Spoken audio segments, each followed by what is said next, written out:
Hi and welcome back to Rolling the Robsons. Today I'm going to talk about a very exciting topic, which is saving money on your caravanning in general. Now, for a lot of people, saving money might not be their thing. Even caravanning might not be their thing. Maybe they're a motorhomer or a campervanner.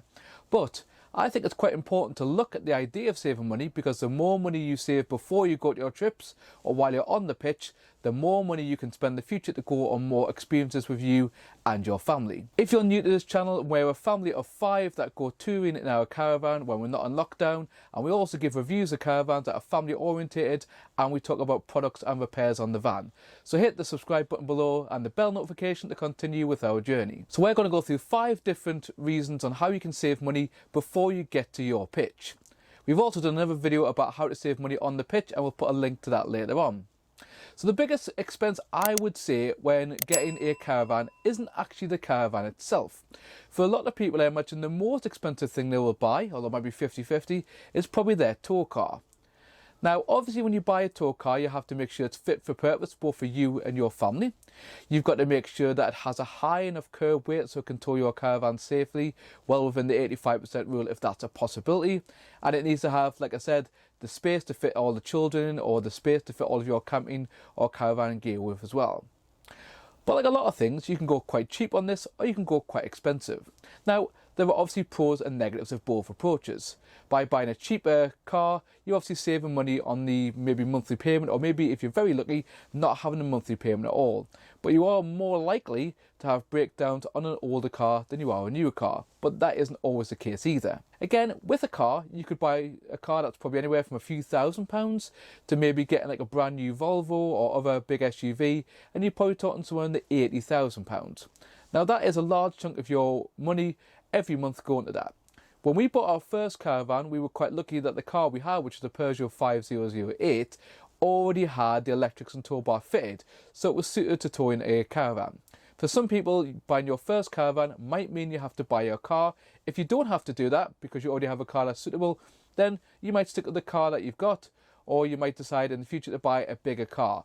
But a car is a very large payment in your bills. But obviously, you don't just tow the caravan with the car, you also drive it day to day, so make sure it's suitable for that as well.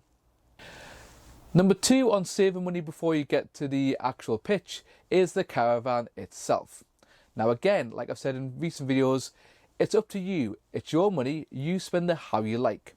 This video is just a little bit of advice on ways you could save money if you want to. So if you buy a new caravan, you're talking somewhere in the region of £18,000, give or take, maybe up to the top like a Coachman Lusso, which is £41,000 if you buy a UK manufacturer, as far as I'm aware, on the market at the moment. Now that is a significant amount of money, and obviously this is your home from home. This is your pride and joy for a lot of people. So again, you can go to a few extremes there. We just want to run through some numbers with you and how much that might cost you depending on how you're going to purchase a caravan. So we're going to assume here that you don't have the money, £26,000 let's say as an average, just to go out there and buy a brand new caravan. For a lot of people, that's going to be either taking a PCP finance or maybe a loan. Again, this video isn't here to give you advice on financial side, because I'm not a financial advisor. If you were to take a £26,000 loan out over 7 years, and that's with one bank I looked on, it was £400 per month. If you reduce the length of the loan down to 5 years, it was £507 a month. Now that is a lot of money. Up in the northeast, you can probably rent a flat for £500 a month, so it's a significant amount of money.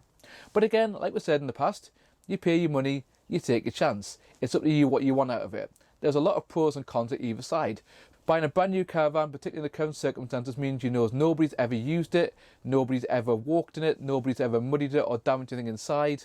But obviously you're paying extra money, you get a warranty. On the other side of use, it's going to be a lot cheaper, but again, you might not get a warranty, and therefore you might have more repairs to do ongoing. So it's up to you, but you can save a significant amount of money like we did on this 2017 Palermo by buying it used, where we paid £15,000, where you're looking for something similar at the moment, probably about £23,000 brand new. So number 3 is all about the accessories you buy and how to save money on those on used as opposed to buying them brand new. Again, there are pros and cons for both approaches, and we'll talk about that in a second. Obviously, buying a single motor mover, you're probably talking of somewhere in the region of about £1,000. Yes, you can buy a little bit cheaper, and you can obviously pay a little bit more. You're probably talking about £1,000 to have that fitted, give or take. For a twin, you're probably talking about 1.6k for having an all-wheel drive system on your caravan. Now again, that's a lot of money. The positive side buying brand new is that often you get a 5-year guarantee, which a lot of the manufacturers will not quibble at all to come and fix it. So that's the real positive you get there. Buying used, you can probably pick one up for somewhere in the region of £300. You can probably get cheaper than that, but I would think about if you're buying something that's too cheap and it's too good a deal, it probably is too good a deal. The current motor mover that we've got on the Caravan now cost us about £350, give or take, and we actually bought it off eBay from a company that works down in Richmond, North Yorkshire, which actually takes them off and totally reconditions them. They actually showed us it working completely, and it came with a 6-month warranty. Then we had to pay about £100, I think £110 to get it fitted. So obviously we could have bought a brand new motor mover, and that would have cost about £1,100. Now if I had the money, I may well have done that, but I don't actually have that amount of money to go and lash out. So instead I bought a used one, and it's worked absolutely fine. Again, the negative could be that in the future, it might have issues and I might have to pay for it to get fixed, or might have to replace it completely. So again, you pay the money and it's up to you what you do, so therefore you're taking your own chance. But buying used accessories can save you a significant amount of money as opposed to buying a brand new motor mover. Number 4 on our list to save money is the big accessories. So maybe like your awning you're going to have on there, you might have a pull-out canopy, you'll obviously have locks and things. Again, with those sort of things, you can save a significant amount of money buying them used. Again, like all the other things here, buying it used means it won't come with a warranty, which means that if you have any issues, then you've got issues that you're going to have to fix. So when you're buying an air awning, you're probably talking brand new £1,000 to £2,000.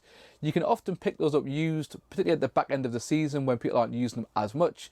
Sometimes from maybe a third off the price all the way up to 2/3 off the price. Again, that'll depend on the condition and what risks you want to take when buying that. And that's the same for a lot of other things. Again, locks, you know, an alcohol wheel lock's probably talking £200 to £300 for an alcohol wheel lock. You can often pick those up used, and you're probably talking somewhere in the region of £100. So again, a significant saving. So you can save a significant amount of money buying your used products. So things you could use for that are obviously Facebook, you could use eBay, or you could use Gumtree. But again, you are taking a risk buying it used from buying it from brand new. There are some dealers out there who sell used caravans, and often they will take a lot of those things off when they sell them, and you can buy it from them directly, and often they will give you a short warranty. So it might be worth doing that, so if you have any issues, you can take that back even though it's used. The last thing on our list, number 5, is about saving money with the servicing and maintenance of your caravan. Now, I would definitely recommend that you have your caravan serviced annually for the safety of it. I know some people don't when their vans get older, but again, you've still got issues like your tyres, your running gear, you've got the gas inside, the electrics. They're all things that if things go wrong with a family, that could have really dire consequences. So think about getting your caravan serviced obviously once a year. However, again, with a lot of things, there are a range of prices. Now, I wouldn't always say that cheaper is better, but at the same time, I wouldn't say that expensive is better.